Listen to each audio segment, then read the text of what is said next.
అసలు మీరు మనుషుల నల్లమల్ల క్రూరముగాల జంతువులకు కూడా కొంత మంచితనం ఉంటుందేమో కదా, మీకు అది కూడా లేదా? మంచి మానవత్వం మచ్చుకైనా ఈ ప్రభుత్వానికి ఉన్నాయా? రేవంత్ రక్త కణాల నిండా ఉన్నది కుట్ర కణాలేనా? మరి లేకపోతే జనం పక్షాన కొట్లాడే అక్షర సైనికులపై సర్కారుకు ఇంత అక్కసెందుకు? పండగ పూట అర్ధరాత్రి జనరల్ ఇండ్లలోకి చొరబడి మరి జర్నలిస్టులను పట్టుకెళ్తారా? ఏం వాళ్ళేమైనా తీవ్రవాదులా, ఉగ్రవాదులా? మీ అరాచకాలను ప్రశ్నించే వారియర్స్ కు ఇనుప సంఖ్యలేస్తారా?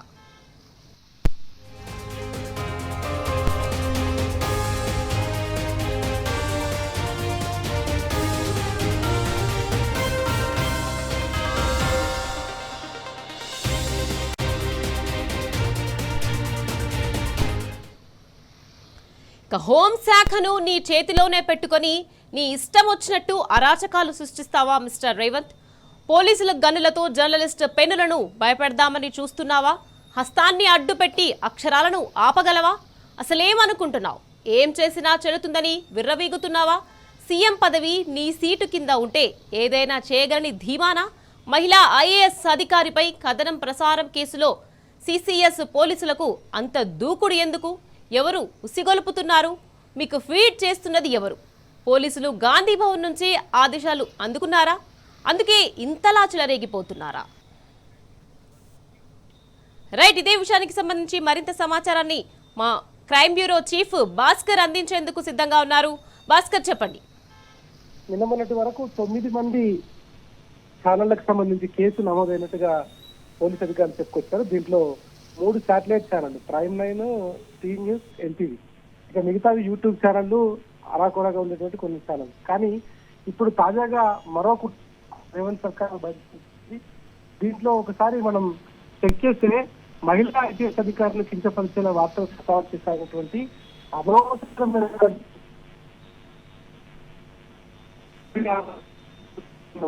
నోటీసులు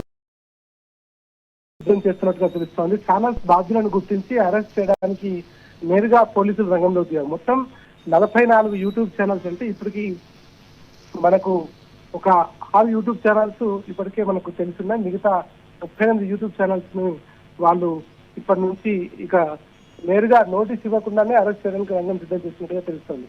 సిసిఎస్ పోలీసులు ఇప్పటికే రంగంలోకి దిగిపోయారు. వాళ్ళు ఎవరెవరైనా గుర్తించారు. దీంతో యూట్యూబర్స్ ఎవరైతే ఉన్నారో వాళ్ళు కొంత పరారీలో ఉన్నట్టుగా కూడా సమాచారం ఉంది. కానీ ఇవాళ రాష్ట్రంలో ఒక అక్రమ పరిపాలన పూర్తిగా ఒక నిజంగా చెప్పాలంటే రాచరిక పరిపాలన కొనసాగుతుందని చెప్పుకోవచ్చు. దానికి పోలీసులు వంతపాడుతున్నటువంటి పరిష్కరిస్తారు.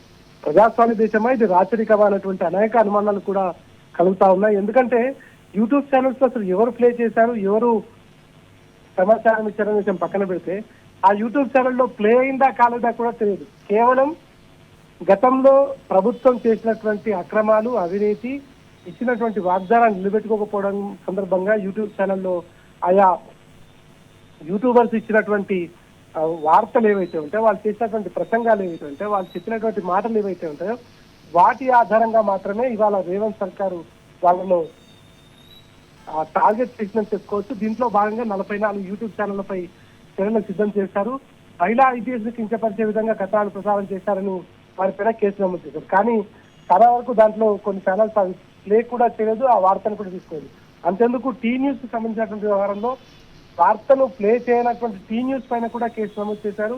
ప్లే చేసినటువంటి ఎన్టీవీకి సంబంధించినటువంటి దాంట్లో బీసీ బిడ్డలైనటువంటి వాళ్ళు, బడుగు బలహీన వర్గాలకు సంబంధించినటువంటి వ్యక్తులపైన కేసులు నమోదు చేసి పైన ఉన్నటువంటి అగ్రవర్ణాలను కాపాడే ప్రయత్నం స్పష్టంగా కనిపిస్తోంది. దీంట్లో భాగంగా వాళ్ళకి సంబంధించినటువంటి హెచ్ఓడీస్ ఏదైతే ఉంటారో వాళ్ళందరినీ పక్కన పెట్టి కేవలం బడుగు బలహీన వర్గాలకు సంబంధించినటువంటి వ్యక్తులు ఎట్లాంటి సమాచారం లేకపోయినా, వాళ్ళకు ఆ విషయం పైన ఎట్లాంటి సమాచారం లేకపోయినా అర్ధాంతరంగా వాళ్ళని ఎయిర్పోర్ట్ నుంచి గుంజుకొని వచ్చి కారులోకి తీసుకెళ్తున్నటువంటి పరిస్థితి. ఈ నేపథ్యంలో ఇటు యూట్యూబ్ ఛానల్స్ ను కూడా భయపెట్టి ప్రభుత్వానికి వ్యతిరేకంగా మీరు వార్తలు రాస్తే ఖచ్చితంగా మీ పైన కఠినమైనటువంటి శిక్షలతో ముందుకు వెళ్తామంటూ ప్రభుత్వం పోలీసుల ద్వారా అల్టిమేటం చేస్తా ఉంది. మేము మాకు నచ్చినట్టు చేస్తాం, మీరు క్వశ్చన్ చేస్తే మీ పైన కేసులు పెడతాం.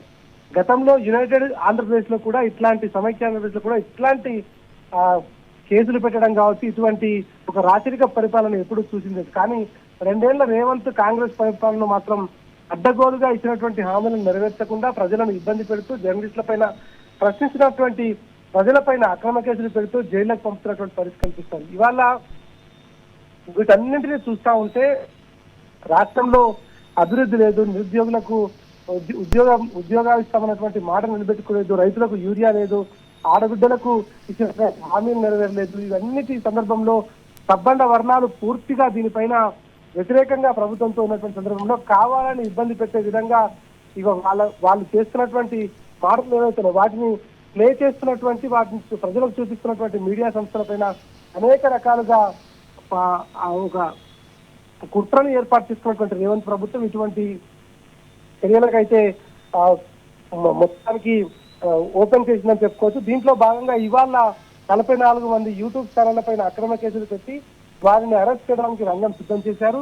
ప్రస్తుతం ఆ యూట్యూబ్ ఛానల్కి ఎట్లాంటి నోటీసులు కూడా ఇవ్వడానికి లేదు, నేరుగా వాళ్ళని అరెస్ట్ చేసే అవకాశం కనిపిస్తోంది. ఇవాళ రాష్ట్రంలో జరిగినటువంటి ఐఏఎస్ సంబంధించినటువంటి విషయంలో ఐఏఎస్ సంఘం దీన్ని తీవ్రంగా ఖండించిందని చెప్తున్నారు. కానీ ఎందుకు ఆ ఇన్సిడెంట్ జరిగినప్పుడు దానికి బాధ్యులైనటువంటి హెచ్ఓడిస్ కానీ ఇప్పుడు ఆఫ్ ద రికార్డ్ అనేటువంటి స్టోరీ వచ్చినప్పుడు దానికి పూర్తి బాధ్యత అక్కడ ఉన్నటువంటి చైర్మన్ కానీ, ఎండీ కానీ, లేదంటే సిఇఓ కానీ, ఎడిటర్ కానీ, చీఫ్ ఎడిటర్ కానీ తీసుకుంటారు. కానీ ఎట్లాంటి సంబంధం లేని సెక్రటరియట్ బీట్ చూసేటువంటి సుధీర్ని, కాంగ్రెస్ బీట్ చూసేటువంటి పరిపూర్ణ సార్ని, అదేవిధంగా దాంట్లో ఎడిటర్ గా ఉన్నటువంటి రమేష్ ని, వీళ్ళని అరెస్ట్ చేసి వాళ్ళ బీసీలను, వాళ్ళ బడుగు బలహీన వర్గాలను పుట్ట చేస్తున్నటువంటి పరిస్థితి కనిపిస్తోంది. వాళ్ళని అరెస్ట్ చేసి ఇవాళ పెద్దలకు పెడతాం, పేదలను కొడతామనేటువంటి సంకేతం రేవంత్ సర్కార్ చూపిస్తుంది. ప్రజాస్వామ్యమా రాచరికమా అంటూ జర్నలిస్ట్ సంఘాలు తీవ్రంగా మండిపడుతున్నాయి. బీసీ సంఘాలు సైతం దీనిపైన ఖచ్చితంగా పోరాటానికి సిద్ధమవుతామని చెప్తున్నారు. వెంటనే వాళ్ళని అరెస్ట్ చేసినటువంటి వారిని విడుదల చేయాలని చెప్తున్నప్పటికీ సెక్షన్ 351 వాళ్ళ మీద పెట్టి దాన్ని అప్లికబుల్ చేయించి ఇవాళ ఎట్టి పరిస్థితుల్లో రిమాండ్ చేయాలనేటువంటిది చెప్తా ఉన్నారు. ప్రస్తుతానికి సిసిఎస్ లో ఉన్నటువంటి ఈ 3 జర్నలిస్టులను కలవడానికి వచ్చినటువంటి న్యాయవాదులను కానీ ఇతర సిబ్బందిని కానీ ఎవరిని కూడా అలో చేయడం లేదు. మరోవైపు ఎన్టీవీకి సంబంధించినటువంటి యాజమాన్యం ఎవరైతే ఉంటారో, ఎన్టీవీకి సంబంధించినటువంటి చైర్మన్ దీనిపైన ఇంతవరకు రెస్పాండ్ కాకపోగా వారి ఛానల్లో దీనికి సంబంధించినటువంటి ఒక్క వార్త కూడా రాకపోవడం పట్ల మాత్రం సిబ్బంది తీవ్రమైనటువంటి వ్యతిరేకత ఉన్నట్టుగా తెలుస్తోంది. ఇప్పటికైనా ఆంధ్రాకి సంబంధించినటువంటి వ్యక్తులు ఇక్కడికి వచ్చినటువంటి వ్యక్తులు వాళ్ళు కేవలం తెలంగాణ ఉద్యమాన్ని అడగదొక్కడానికి వచ్చారు. తర్వాత తెలంగాణ వచ్చిన తర్వాత ఇంకా వాళ్ళకు ఉన్నటువంటి అక్కడక్కడ ఉన్నటువంటి అవశేషాలను గుర్తుపెట్టుకొని ఇంకా వారిలో ఉన్నటువంటి కోపాన్ని పెట్టుకొని తెలంగాణ ప్రజలను, తెలంగాణ జర్నలిస్టులను, బడుగు బలహీన వర్గాలకు సంబంధించినటువంటి జర్నలిస్టులను బలి చేస్తూ ఇంకా వాళ్ళ దీనిపైన ఆనందం పొందుతున్నటువంటి పరిస్థితి కనిపిస్తోంది. ఇప్పటికైనా జర్నలిస్ట్ సమాజం ఇది తెలుసుకోకపోతే రాబోయే రోజులలో వీళ్ళతో చాలా పెద్ద ముప్పు ఉందనేటువంటి సంకేతాలు కూడా వస్తాయి. దాన్ని గుర్తుపట్టి యాజమాన్యాలు చేస్తున్నటువంటి అక్రమాలు ఏవైతే ఉన్నాయో వాటిని గ్రహించాలనేటువంటి మాత్రం చెప్తాను. ప్రస్తుతానికి సిసిఎస్ లో ఈ 3కి సంబంధించినటువంటి విచారణ కొనసాగుతుంది. విచారణ అనంతరం వారు రిమాండ్ తరలించే అవకాశం కూడా కనిపిస్తోంది. Right, thank you Bhaskar.